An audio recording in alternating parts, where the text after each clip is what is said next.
Great. Good morning, everyone. I'm going to share my screen.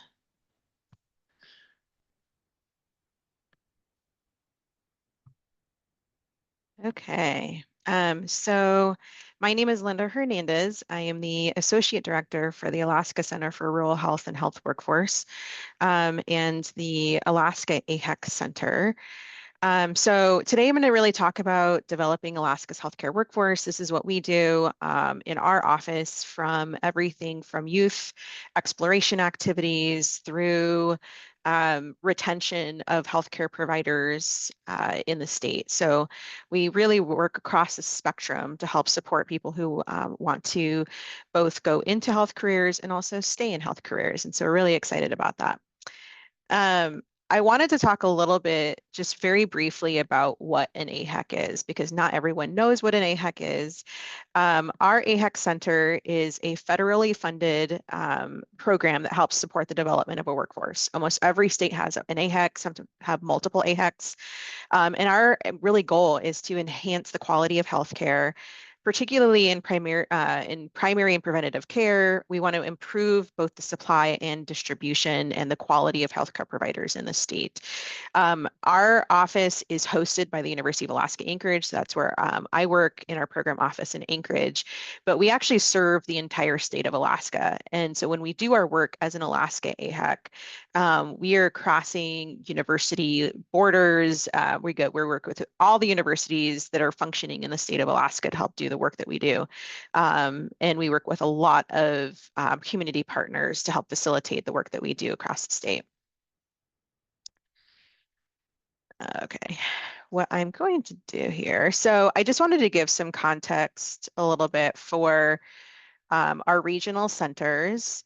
Now, our AHEC program, we have 6 regional centers and 1 program office. And so we have our Southwest AHEC, which is hosted by the Aleutian Pribilof Islands Association, our Northwest AHEC that is supported by our Norton Sound Health Corporation, Yukon-Kuskokwim AHEC by YKHC, Interior AHEC is with Fairbanks Health Partners. And then South Central AHEC is hosted by the Alaska Primary Care Association, and then our Southeast AHEC is hosted by CIRC in Juneau. So, and then our program office is here in Anchorage. So what we're doing is we are supporting people across the state of Alaska through our regional center work. And so when people request even support at the program office, we're collaborating with all of our regional center directors and their staff to help support the work that we do. What I'm going to be talking about a lot today is on the engage part of this, but I'll talk a little bit about the train and retain just so that you have some context for the work that we do in the state. For engagement, so our 3 pillars in our office is to engage, train, and retain. The engagement is actually the part that is very near and dear to my heart. I work with a lot of youth, and for many years worked in higher ed as an academic advisor. So this is the part that I have really invested a lot of my career in. So what we do is we do a lot of youth exploration camps that include for credit and for non-credit. We have a little bit of information on path academies through our South Central AHEC Center. And then I also kind of work in the space of the train part, which is our RIN program. So we have a rural immersion program for students that are actually technically usually outside the state of Alaska and want the experience of experiencing Alaska healthcare.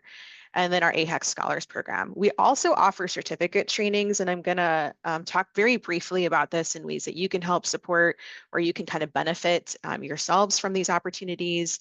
And then in our retain function, we have another half of our team that works in supporting healthcare providers in the state. And they are, that's through our SHARP program and through our CASH, which is a clearinghouse for continuing education. So we offer basically a large resource for people that are looking for continuing education opportunities. So just to kind of talk a little bit about our impact, over the last 5 years, so we're primarily grant funded, and over the last 5 years, We have reached about 6,300 students across all of our pipeline programs. So that's typically, our youth programming through our AHEC Scholars Program.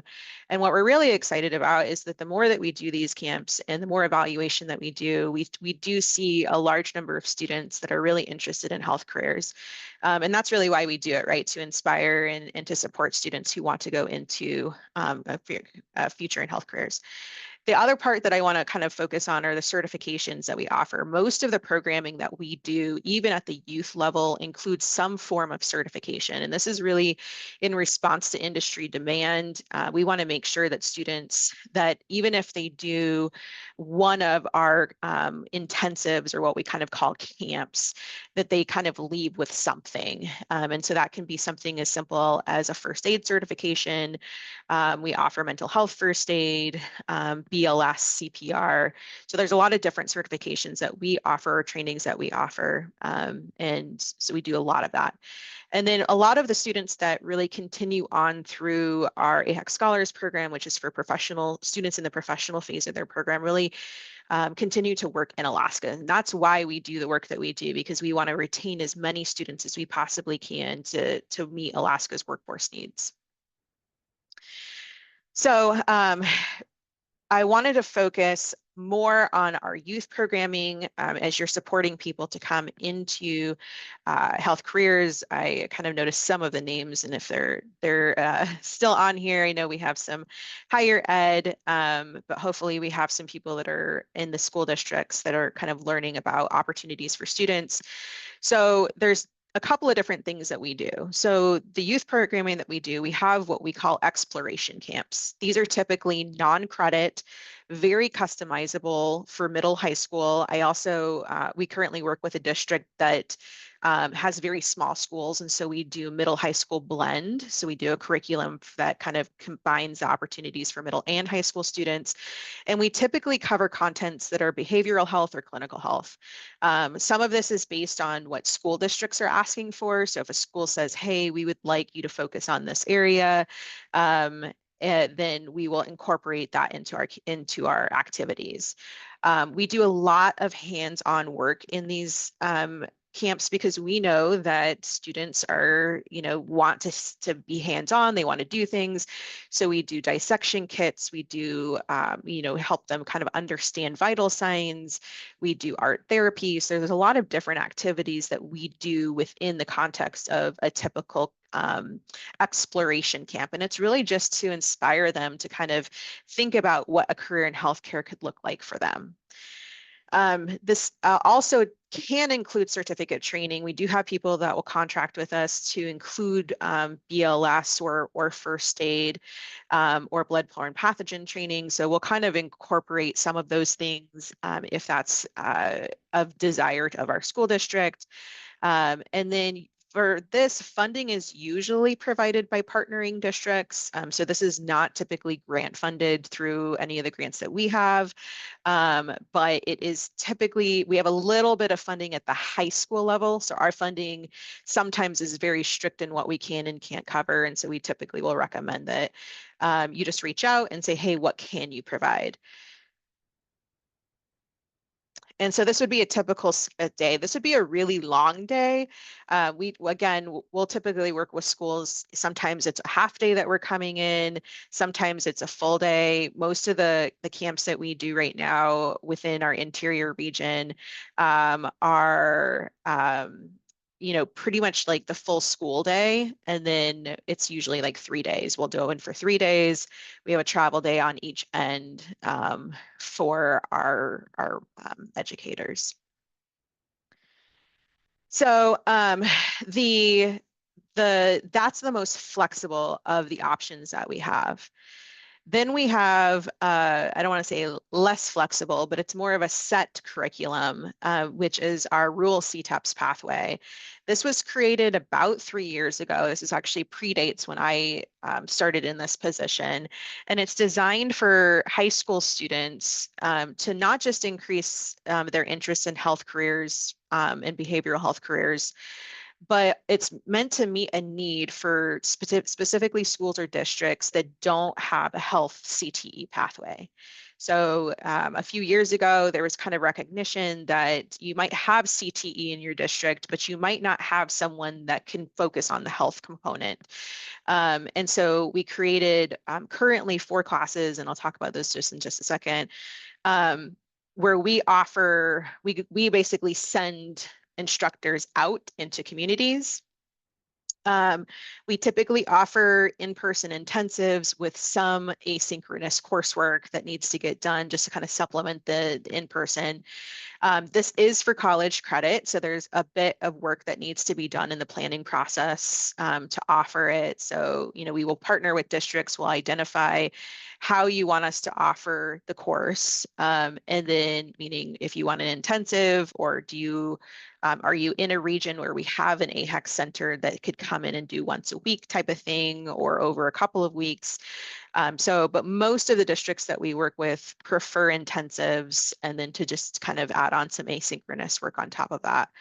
Currently, we have funding through our Perkins grant to help support this work. So pretty much for those districts that we're working with, there's not really any incurred cost, although we do appreciate opportunities to kind of make our money go further. And so a lot of districts will partner together to figure out what resources a district might have to help support that work. And the target audience is typically 11th and 12th graders. We have had students as young as 9th grade. I know last year in I think Cordova in the Kenai area, we had like some 10th graders, and really we leave it up to the district and the teachers to decide whether students are really ready to pursue this kind of content. So we offer currently 4 classes. Last year, we offered mostly the Health 110 class to our districts, and this year we anticipate that we'll be offering the 120 course. But basically, our Health 110 class is kind of the introduction to allied health and health careers. So it does this through some kind of didactic kind of work, some presentations, but we do a lot of hands-on training, and we do some class projects for students to do their own kind of reflection and research into health issues and health careers. So it just is providing a pretty broad overview of health careers. The Health 120 course is the introduction to behavioral health. And actually, I'll go back and say that in our Health 110 class, that's the one that covers typically the BLS requirement. So we offer BLS training within the context of it, of the course. So students do leave that course with BLS certification. We have had some requests for Heart Saver, and we'll work with districts on that. But typically, if a student is reaching 11th or 12th grade, and they might have that possibility of, entering into the local workforce with maybe on-the-job training, then BLS is typically the best option for those students. The Health 120 course offers teen mental health first aid. So again, we have some broad conversation, broad introduction to behavioral health issues and community concerns, and jobs that would kind of go along with that. It's a little bit of a heavier course for students, but they do leave with the teen mental health first aid certification. And then we offer what we've kind of called capstone courses, and we're kind of adjusting what this looks like, but we offer a Health 130 class, which is professionalism in healthcare. And this really focuses on professional employability skills. So we offered this course 2 years ago on the Anchorage campus. We fully paid for students from all different regions of the state to come to the Anchorage campus for the summer and for about a week. And they did job shadowing, and they did tours of local facilities. And so we did a lot of different activities that really focused on types of employability skills to kind of help them get ready for understanding of what it would take to get a job in healthcare. We did a class. This is one that we are open to offering it offsite, meaning offsite from Anchorage into another community, but they really need an infrastructure. And we offered it in a smaller community this past year, and not sure that we'll offer it again because we offer simulation and things within it, and it is just a little bit more challenging in a smaller community. And then our last one is our employment certifications. And so these are all the high school classes. We have a college credit side of this that links up on the college credit side.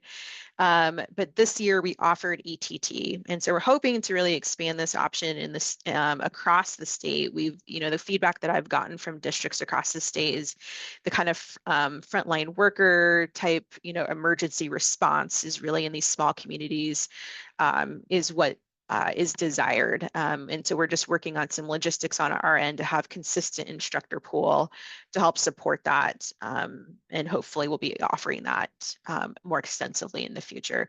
And that is one that we have a precedent for to actually go out into communities and offer the ETT training on site. It's a little logistically challenging with all of the equipment that needs to go out, but we're working on making it work. So our one program I wanted to talk about is our Delegates program.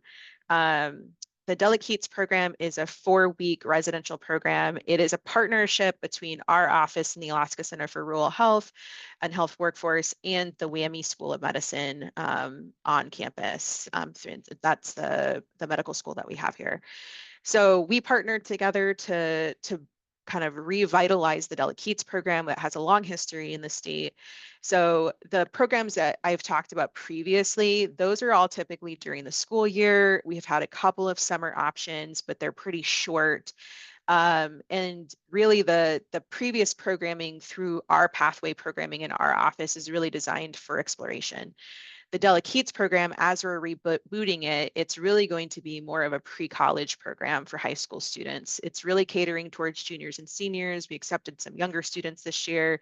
But really, as we start to really revitalize this program after about like 5 to 6 years of dormancy, it's really going to, kind of what we're focusing on is the pre-college part of it. So we have students typically spend 4 weeks on the Anchorage campus, and it's basically fully funded. So we anticipate, like, we pay for the housing, we pay for the food, we pay for program activities. Students kind of get a small stipend through their participation in the program. And we typically accept around 20 students each year. We also offer travel support to and from home communities throughout the state. So we know that that can be an issue for students who may want to participate in an Anchorage-based program, but we have funding support for that. And we don't quite have the applications ready just yet, but we will soon. We're just getting our dates confirmed for the 2025 summer. But it's a great opportunity for students who have some interest in health to come on campus. They get to take classes from, faculty on campus. We're planning on offering college credit for it in the future. It's not quite there yet, but it's a great opportunity for students who really have potentially exhausted a lot of their options within even our CTEPS pathway and want to come to campus for some additional training and support. So most of what I've talked about is more at the kind of high school, middle school, high school level. I just wanted to talk really briefly about path academies. Some of you may have some different experience with this. So this is hosted by the Alaska Primary Care Association and our South Central AHEC. It's designed as a pre-apprenticeship program for anyone that wants to kind of jumpstart their career in healthcare. It was a 2-week full training program. My understanding as of like pretty recently is that they're now going to kind of an a la carte option where you can basically pick and choose what elements of those 2 weeks that you want to participate in.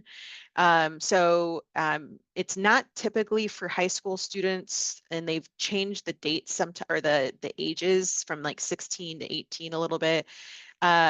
But it is open to basically adults. There's not really any prerequisites. It allows you to explore health careers, behavioral health, human services, and really it's designed to help you get job ready. They also have kind of placement support once you complete a Path Academy, where they're basically working with someone who's going to help you kind of identify job opportunities and kind of get you ready.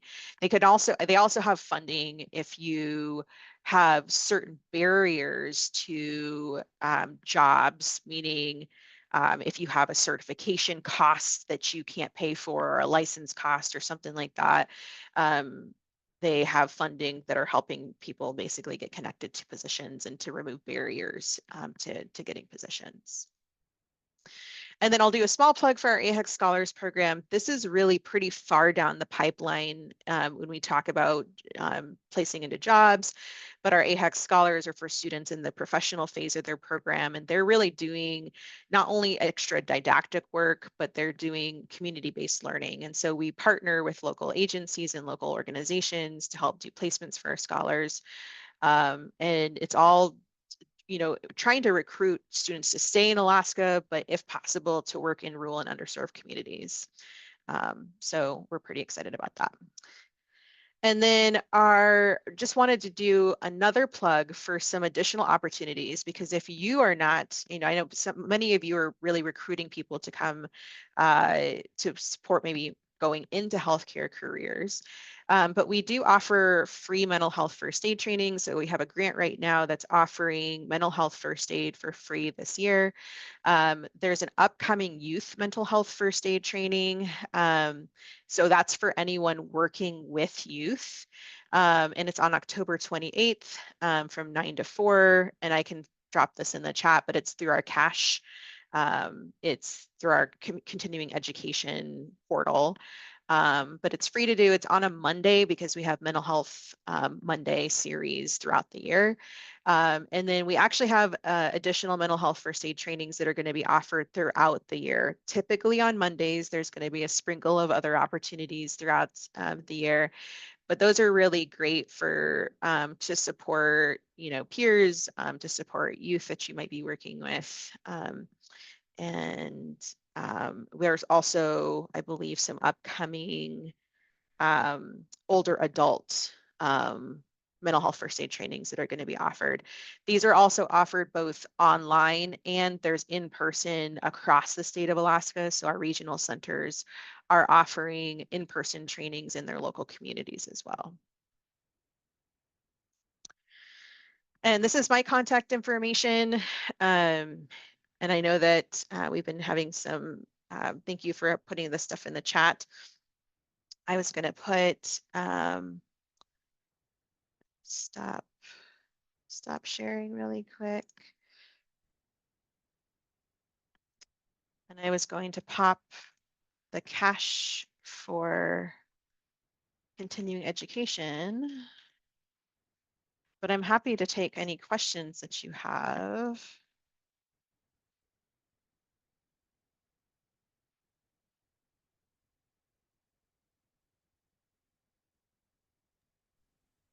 Linda, thank you so much. I don't see any questions. Oh, yes, there is one in the chat box.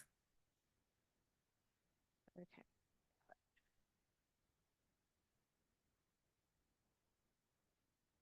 Oh, it's a great question. So does AHEC partner with or prepare students for HOSA? That's a great question. So the short answer is yes. The longer answer is it's still evolving as to how we're doing that. Last year, we took on a pretty large task of partnering with the Alaska HOSA to offer HOSA on the Anchorage campus. And there were a lot of great things that happened. I think they're moving to a hotel just for logistics. We're a pretty spread out campus. And for the size of the conference, there was like 350 kids that came to campus. It wound up being a little much for the facilities that we have here and the type of space that they needed. Our focus for Alaska AHEC will be on rural chapters. So although we're going to support HOSA in general, both myself and Gloria Burnett are kind of ex officio members on the HOSA board, where we envision that we're going to be spending most of our time is on supporting rural chapters, which is pretty lean right now. And so that's kind of where we're envisioning we're going to spend our time in supporting HOSA. But we're actually very big supporters of HOSA. That's kind of part of my area, is to like think how our Alaska AHEC is supporting our HOSA team. So it's a great question. And then there was a question of what kind of financial support does AHEC Scholars Program offer? So our AHEC Scholars Program offers two kinds of support. So for students in the professional phase of their program, if you complete our program, so there's like 40 hours of didactic and 40 hours of CBEL, and you complete that and you don't travel, so I'm going to get to the travel part of it, then you get a $500 stipend scholarship. So it kind of depends on what we're going to call it, but we'll call it a scholarship for right now. So that's one part of it. The big incentive for a lot of students in the AHEC Scholars Program is travel. So we have dedicated travel support funding to send students to a rural community. So for example, we sent like 5 students out to Dutch Harbor in August. And so we paid for 1 week of their housing and we paid for their travel to and from. And so that's, when we're sending out students to a rural community for a week to do work, that can be anywhere from usually like anywhere from $1,000 to up to over $3,000, depending on where we're sending a student. So the travel support that they get is through that, and then they get the professional network component of it as well.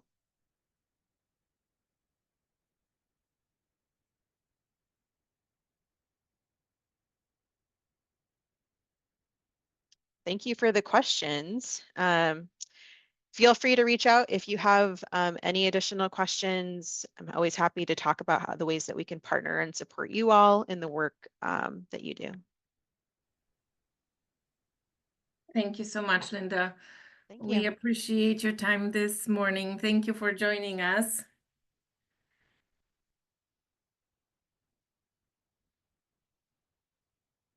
Alrighty, well, thank you. And